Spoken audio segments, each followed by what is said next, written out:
everybody, this is Yael and I'm here with the weekly message of the Divine Feminine to her beloved for the week of July 10 to 16. Okay, so as always, I've already prayed over the cards and shuffled them. And at the bottom of the deck, which would be the general energies of the reading, we have here Sybil. She's representative of the High Priestess. You can see here she has a scroll which represents wisdom, a closed book representing secret knowledge. And what this card is saying is that there are things that will be revealed in divine time to the Divine Feminine. Okay? This is the Two of Swords, and this indicates not really a clash, but it's more like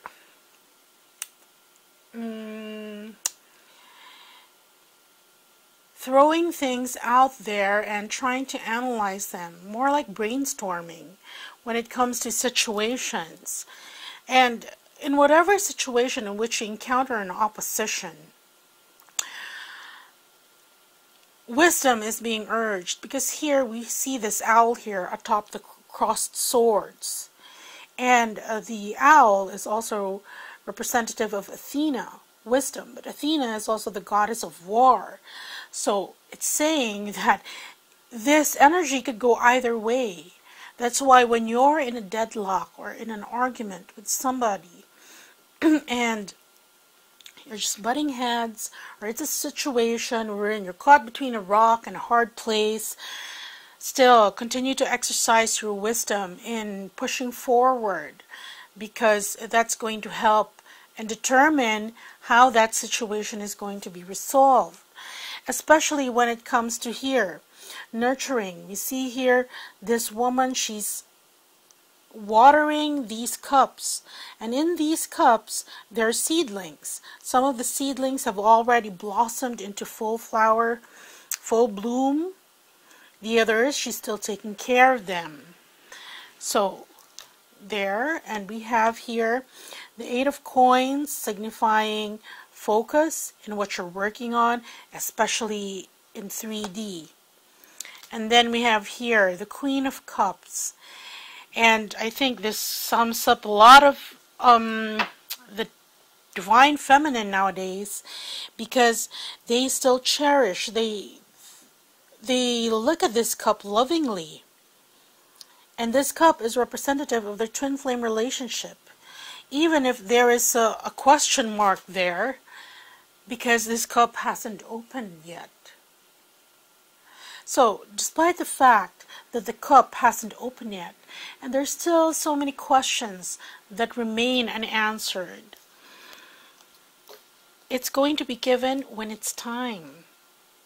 That's what the High Priestess is saying. So in the meantime, whenever you're whenever you have an internal debate with yourself or with others, exercise wisdom and prudence instead of just heading on into battle and creating unnecessary drama. Okay, because even your twin, if you watch the, I think it is the Twin Flame Weekly. Oh no, the Message of the Divine Masculine. Your twin is stepping away from unnecessary drama so he can disengage and finally get to you. And so, mirroring that energy or lifting it up a notch would be to exercise this wisdom whenever you encounter somebody that has different beliefs, or even when you encounter doubt. Because here, now that a lot of twins are coming close to union or have just come into union, a lot of folks will still keep poking holes into the whole concept of the twin flame journey. So anyway, exercise prudence and wisdom and continue to nurture your relationship, continue to work on it, because the cup is there despite the fact that it hasn't opened yet. Okay, so let's look at the message of the Divine Feminine for her beloved.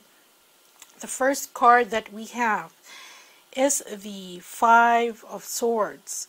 And here we see this swordsmith, a blacksmith, and he's in the business of repairing swords. That's what he's preoccupied with at the moment. There are 5 swords on the wall. The ones with the red hilts are pointed upwards, and these represent the ripe things, okay? Things that are relationships, thought processes, paradigms that have already been healed and reconciled and made whole, okay? But there are still some. You can see these 2 swords pointing downwards, and the blade is chipped. It's no longer smooth and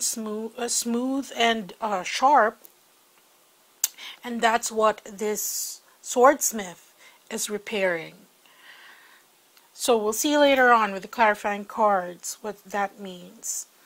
The next card we have for the Divine Feminine is this stag or this antelope, and it's standing on a mound looking out into the horizon. But in the base of this mound, what supports this mound is these 9 of Cups, and these represents hopes and wishes. Okay, so what this is saying is that while you're looking far off in the distance, number one, actually, multiple messages here. Number one is that in order to get these hopes and wishes, you have to look at things from a higher perspective.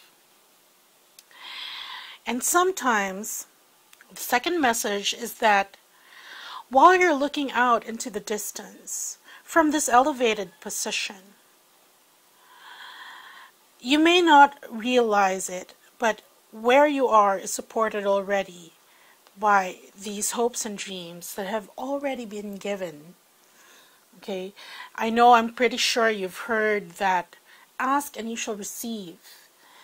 And all it takes is really an allowance for it to be given to you, for you to claim it.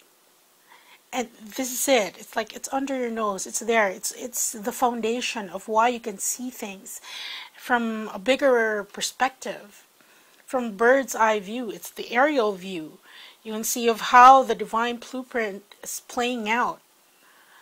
But these are already beneath your foundations, and it's enabling you actually to go higher.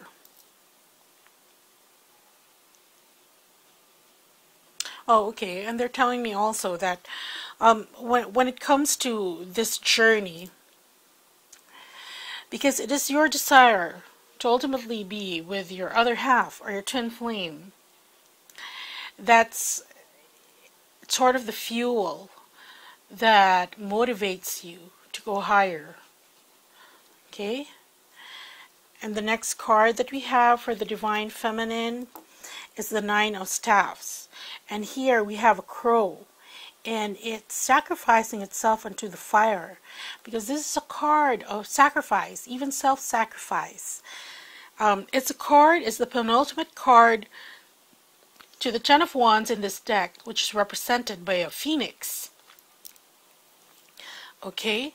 And in order for something to be reborn again, this crow made the ultimate sacrifice, and it's like self-immolated into the fire in order to transmute itself. So its new self is forged by fire. Okay, so here, well, we'll check later on with the clarifying cards, but what I'm getting with this card is that the Divine Feminine has sacrificed a lot on this journey, and it has not been easy, but we're also close to being reborn a phoenix from the ashes. And this sacrifice is not lost on the Divine Masculines, because while the Divine Masculines have that inner wisdom and knowing, the Divine Feminines hold the key to their awakening, to that knowledge inside of them. And until the Divine Feminine ascends to a certain level, then that's only when she will be given access to that key. That's when that key works, so to speak. And it triggers the Divine Masculine, the Divine Masculine into his own awakening. And from then on, then it's his turn. Okay? But each plays a part. And at this point in time, the Divine Feminine right now is talking about the self-sacrifice that she's had to go through. Okay, and the next card that we have is the Lover's card, Cupid. And here we have a man, and he's flanked by two women here. One is Will, the one dressed in white, and the other one is Appetite. And you can see she is the embodiment of sensuality. There's flowers in her hair, very earthy. And here she embodies virtue, the divine. And although the Divine Masculines have been enamored for quite a while with these earthly things, he's now, because his sword is upright, and this is the sword of truth. And if you can see in this card, that's why he's holding the hand of Will, the woman representing virtue. The dog represents faithfulness here. So regardless of these characters that have come across and even intervened in your relationship, nonetheless, they were part of the whole script, so to speak. Because before we incarnate, we really have soul contracts with other souls that we will be together to learn certain lessons, to go through certain experiences. But it's time now for him to turn away from this and fully concentrate and focus on his divine counterpart. Okay, and the last card that we have is the Lady of Swords. And here we see this lady. She's playing a zither. I don't know if you've ever heard of zither, but they're usually played in Chinese movies. Even those that have been Americanized, like Hero or Crouching Tiger, or whenever there's a fight scene, especially if it involves blind combatants, there's usually no I don't know what I'm remembering. I think it was Hero, where there is a blind man playing the zither while there was a gorgeous fight scene playing out in the courtyard. Anyway, sorry, I digress. But then again, this is expression, very eloquent expression of the Divine Feminine, of feelings, of thoughts. It just comes across like beautiful, beautiful music. And that is because of this energy of love. It's like the act of sacrificing oneself in order to be purified by the fires of transmutation, okay? And we're talking about the violet flame here. What has emerged, especially with the Divine Feminine, is something so beautiful. And it's true. If you ask yourself, if you look at who you were prior to joining this journey versus who you are now, they're like galaxies apart. To the naked eye of other people who are not, who have not yet awakened, perhaps the changes are minute. But if you go deep inside yourself, it's like the person you were before and the person you are now, light years away, because of all the rapid acceleration and upgrades.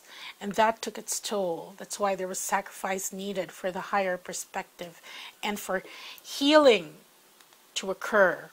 Okay, let's pick clarifying cards, because so far this is a status report of the Divine Feminine, of what she's going through.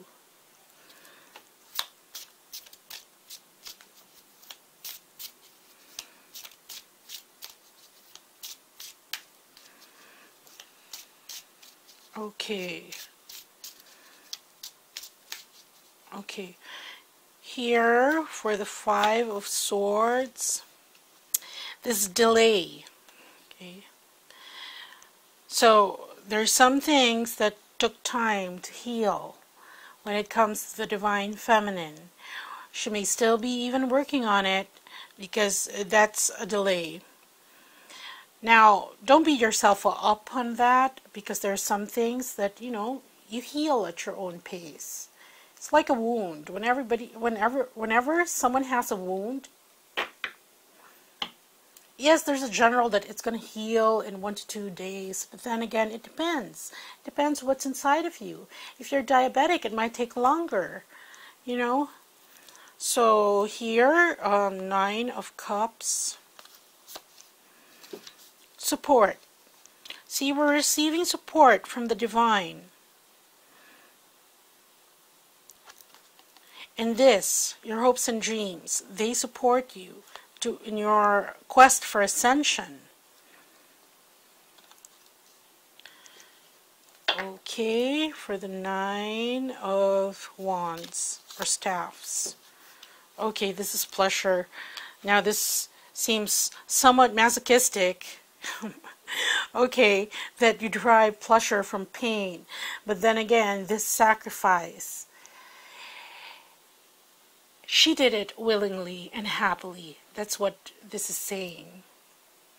Because there are some people who do martyr-like stuff, but they do it begrudgingly. Or they are doing it for ego. Because, oh, you did that, because they want the praise, they want the accolades. But in this journey, wherein no one really knows that you're going through this except the other people that you choose to share with, that are also twin flames, only you know the extent of the sacrifices that... Sorry. I don't know, this is making me tear up. The sacrifices that you've made on this journey that has been so difficult, but you did it for love. That's why there's this pleasure card here. You did it happily, because that's where you were coming from. That's why the crow.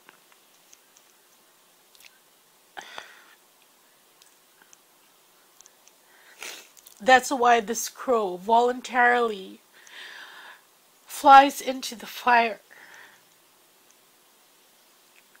to sacrifice himself so that later on from his ashes the phoenix can be reborn. Okay, that's strange. I didn't expect that. Okay. And for the Lover's card,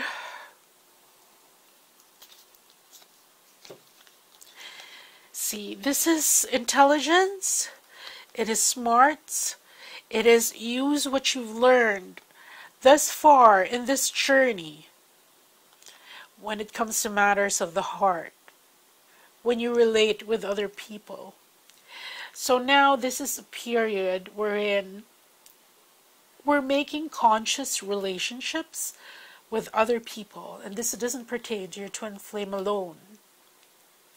And you always have to use what you've learned so far. Otherwise, well, then that would be a waste. Okay? So use what you've learned when interacting with other people. And although we have an antenna that, wherein you can tell when somebody's being authentic, when somebody's talking from ego, from pride, they have other motivations. So use what you've learned so that you know how to react to these people. You know what to take heart, what to not take personally. You know that it's just part of their journey, and then they just need to ascend a bit more to get to your level of understanding. Okay, and for the Lady of Swords. Okay. This is like the gate, the barrier. Okay. So this is saying that while still in this process, the divine feminine,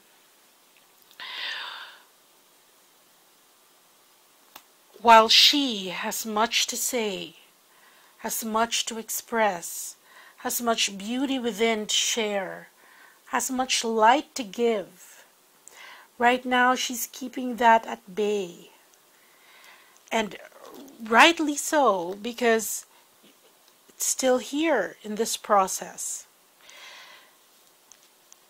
And the High Priestess will really say when it's time for that to be released, like a dam, okay? When a dam's releasing water, right now this expression of the divine feminine, it's being kept at bay for a while, at least when it comes to her beloved and to the other people who don't understand what this journey is all about. Okay? But there's that beauty within, that she is capable of making such beautiful music, such beautiful expression. But right now it's guarded because we're still in this phase. Okay? Preparing the groundwork for the divine masculine. And if you've watched the weekly twin flame reading for this week, they're getting there. We're close. Okay, so that's what I have for you, divine feminines. And remember that if you want to work from the heart, I still have the heart chakra Reiki available, and I'd like to thank everyone who took the heart chakra Reiki, especially for your twin flames. Okay, that's going to help them, because this new phase, the one we're preparing for, is one that is heart-centered. And here, with the heart chakra Reiki, you're going to get sacral heart activation. That's your higher heart that produces the third energy. It's the, it's like the yellow halos, the one they depict around saints. Okay? And then it optimizes and balances the heart chakra. And if ever your divine beloved's heart chakra is closed, then we could use divine healing codes to open that and begin the process, because you cannot purge, you cannot get to the phoenix, the next card here, without clearing your heart chakra. And of course, divine feminines, because you're so busy laying the groundwork for yourselves, if you're challenged with abundance, we have the Celestial Abundance Encoding. That is a tool that you can use in order for you to exude an aura of abundance, prosperity, and success. And this is done by sort of encoding an ethereal citrine crystal in your solar plexus. And that helps you give out this frequency, because that frequency is implanted in your aura. Okay? So you exude that, and then the circumstances that you need, the opportunities that you want, that can help you manifest whatever you wish to manifest, your hopes, your dreams, then it's attractive, because it's energy. It attracts like, the same energy. So this is good to have in your energy field. So do consider that. It's not an MP3 like other people think. No, I send you an ethereal crystal, you implant it in your solar plexus. But you can do it for others too. That's why there's a manual. But the instructions in my email, they're pretty simple, because it teaches you how to activate and deactivate it, and to receive the energy in the first place. Okay, so anyway, that's what I have for you, and I hope this helped. Okay? Bye!